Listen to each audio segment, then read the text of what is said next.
ओम शांति।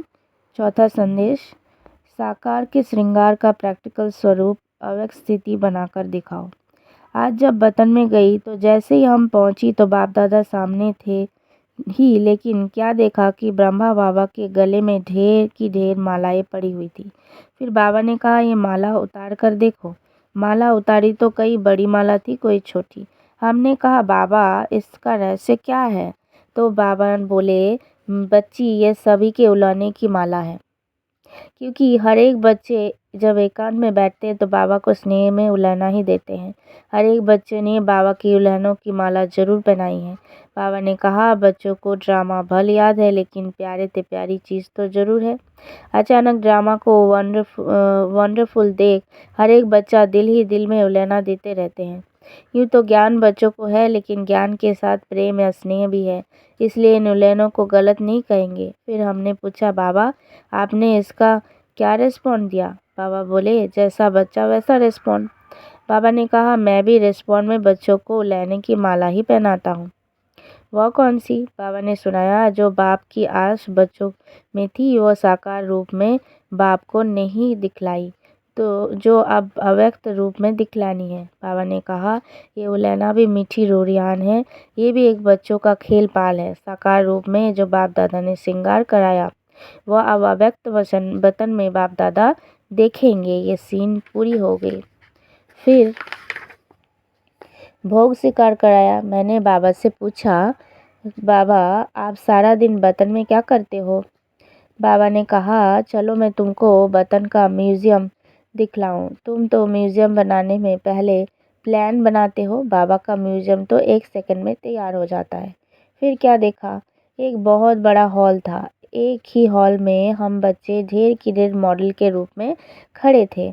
हमने कहा, बाबा ये तो हम ही म्यूजियम में खड़े हैं। बाबा ने कहा, बच्ची, बाबा का म्यूजियम यही है। अभी तुम जाओ, जाकर एक मॉडल को देखो कि बाबा ने क्या क्या सजाया है।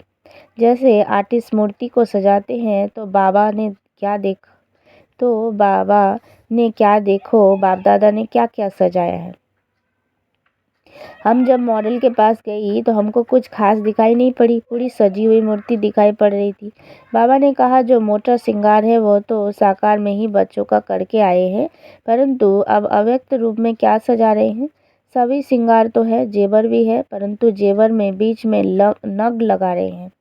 बाबा के कहने के बाद कई कई में जैसे एक्स्ट्रा नग दिखाई पड़े। बाबा ने कहा, बच्चों के प्रति मुख्य शिक्षा यही है, अव्यक्त स्थिति में स्थित रहकर व्यक्त भाव में आओ। जब एकांत में बैठते हैं तो अव्यक्त स्थिति रहती है, लेकिन व्यक्त में रहकर अव्यक्त भाव में स्थित रहे वह मिक्स कर लेते। इसलिए एक रस कर्मातीत स्थिति का जो नग है वो कम है।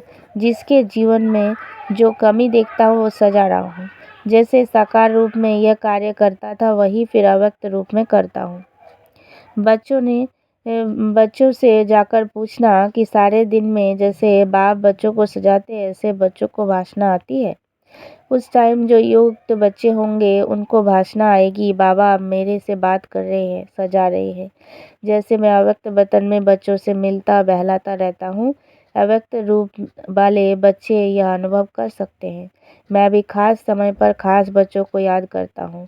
ऐसी टचिंग बच्चों को होती ही होगी। मैंने कहा, बाबा आप सभी को अव्यक्त वतन में क्यों नहीं बुला लेते? यहाँ ही बड़ी सेंटर खोल दो।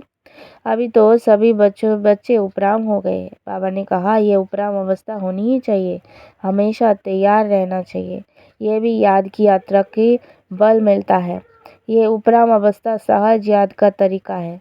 अब बच्चों को कहना ज़्यादा समय नहीं है, बाबा कभी भी किसको बुला लेंगे।